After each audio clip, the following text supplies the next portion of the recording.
Kumusta mga kaibigan? Handa na ba kayo para sa isang bagong kwento na puno ng aral at mahika? Samahan ninyo ako sa ating paglalakbay sa mundo ng kabutihan. Ito ang kwento ni Leo at ng mahiwagang daga.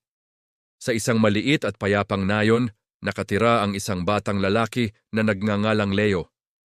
Si Leo ay kilala sa buong nayon dahil sa kanyang busilak na puso. Hindi siya kailanman nagdalawang isip na tumulong sa sinumang nangangailangan, tao man o hayop. Ang kanyang mga magulang ay labis na ipinagmamalaki ang kanilang anak na lumaking may paggalang at pagmamahal sa lahat ng nilalang. Mahilig siyang maglakad-lakad sa kagubatan na malapit sa kanilang tahanan, kung saan siya nakikipaglaro sa mga hayop at namamangha sa ganda ng kalikasan. Isang hapon, habang naglalakad si Leo sa paborito niyang landas sa kagubatan, may narinig siyang mahinang iyak. Tila isang maliit na nilalang ang nasa panganib. Maingat niyang sinundan ang tunog hanggang sa marating niya ang isang malaking puno ng akasya. Sa ilalim ng puno nakita niya ang isang maliit na daga. Ang isang paa nito ay sugatan at tila hindi na halos makagalaw. Naawa si Leo sa kalagayan ng daga. Dahan-dahan siyang lumapit upang hindi ito matakot. "Huwag kang matakot, maliit na kaibigan," mahinang bulong ni Leo. "Narito ako para tulungan ka." Maingat niyang kinuha ang daga at inilagay sa kanyang malambot na panyo.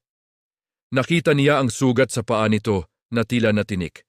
Gamit ang maliit na piraso ng tela mula sa kanyang bulsa at ilang dahon ng gamot na itinuro sa kanya ng kanyang lola, malumanay niyang ginamot ang sugat.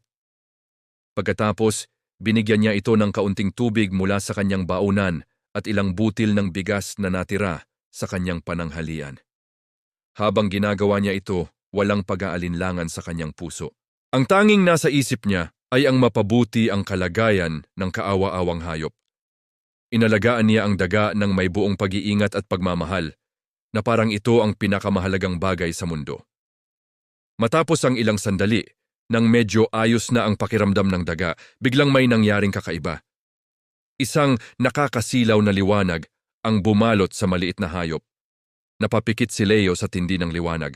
Nang imulat niya muli ang kanyang mga mata, laking gulat niya nang makita na ang daga ay nagbagong anyo. Sa kinatatayuan nito, nakatayo ngayon ang isang napakagandang diwata. Ang kanyang kasuotan ay kumikinang na parang mga bituin at ang kanyang ngiti ay kasing init ng sikat ng araw. "Sino ka?" gulat na tanong ni Leo. Ngumiti ang diwata. "Ako ang diwata ng kagubatan," sagot niya sa malambing na tinig. "Nagpanggap akong isang sugatang daga upang subukin ang puso ng mga tao. Marami na ang dumaan at hindi ako pinansin.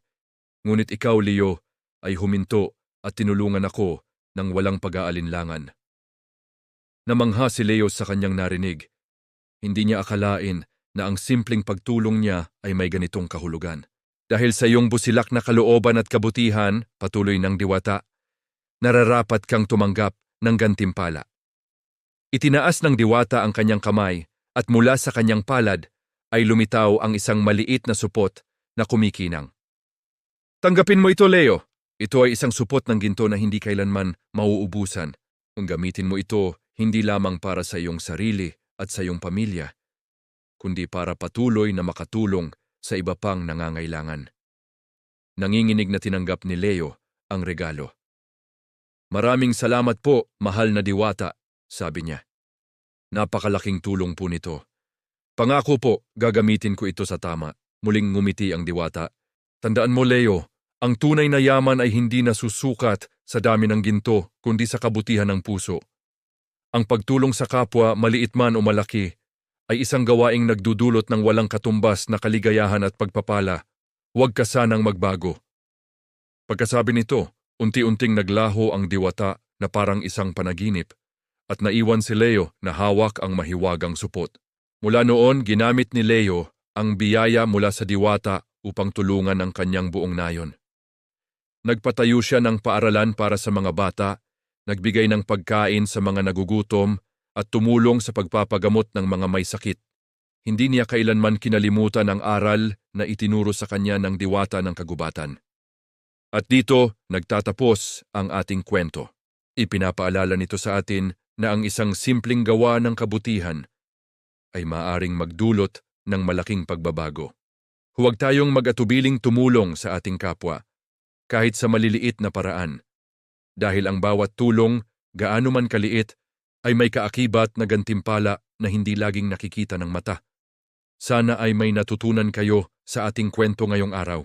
And kung nagustuhan ninyo, huwag kalimutang mag-like, mag-share, at mag-subscribe sa ating channel para sa marami pang kwentong kapupulutan ng aral. Maraming salamat sa panonood at hanggang sa muli. Paalam!